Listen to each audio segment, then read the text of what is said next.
The men facing the wall are terrorists. They wanted to promote the so-called Islamic State in Iraq.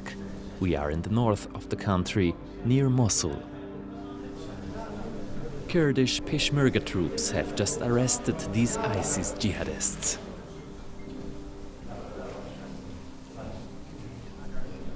These soldiers are fighting against ISIS. Many of them are not professional soldiers, but volunteers.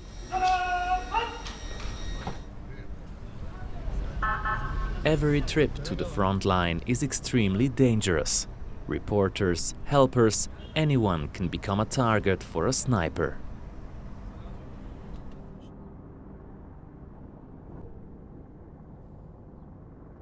Suddenly, just before we reach the front line, there is gunfire. Our journey ends here. We cannot drive on without endangering ourselves.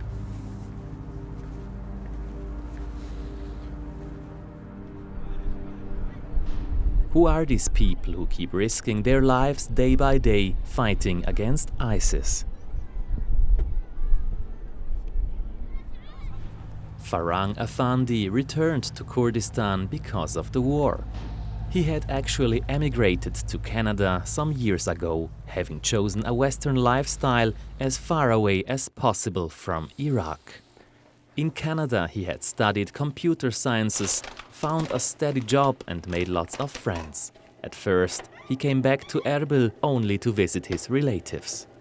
I was visiting Kurdistan before the fight in 2014. And my plan was just to stay for 2 weeks here. Unfortunately, the day that I had to go back to Canada, that's when Kurdistan was attacked by ISIS. I decided to stay. You know, it wasn't an easy day, because looking into my family's eyes, thinking that, we might not even have the chance to see them again, but it was for a good cause. So it was very important to do the right thing and to go to the front.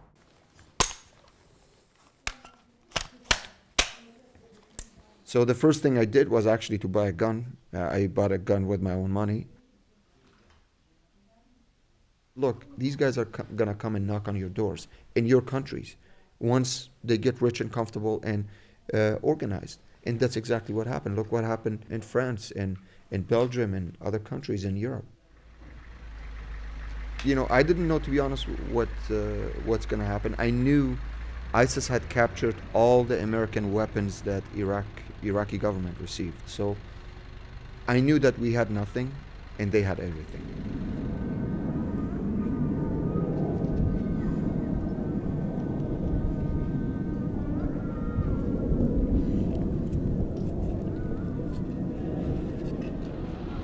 What is happening here is also part of the battle against ISIS.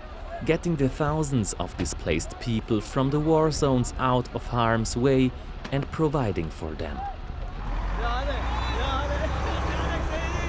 This is a daily challenge for Haitham Mollah, a member of an Iraqi Special Forces unit.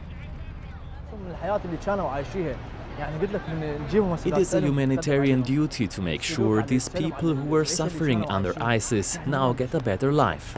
I left my wife, my children, my hometown, everything behind to help people get safely out of Mosul. For them, life there is hell. Humanitarianism matters a lot to the Swiss, the Germans and to all Europeans. I would like to say to them, we need help, here in our country, not only when we get to Europe.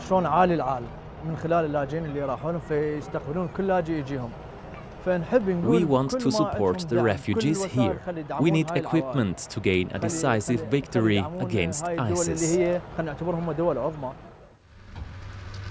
Every mile of ground gained in the fight against ISIS is a substantial success to the Kurdish fighter Farang Afandi, who normally lives in Canada. A success he would not have deemed possible. And to be honest, when I was there, I didn't think I'm going to be sitting here right now, because we knew what they had. They captured over 3,000 armored vehicles, and us going with guns that don't even scratch the paint of those vehicles.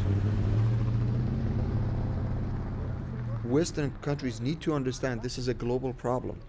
It's not my problem alone. We feel that we're all in it together. It's very important. It's a global problem, and we should work together to make the world a better place, hopefully.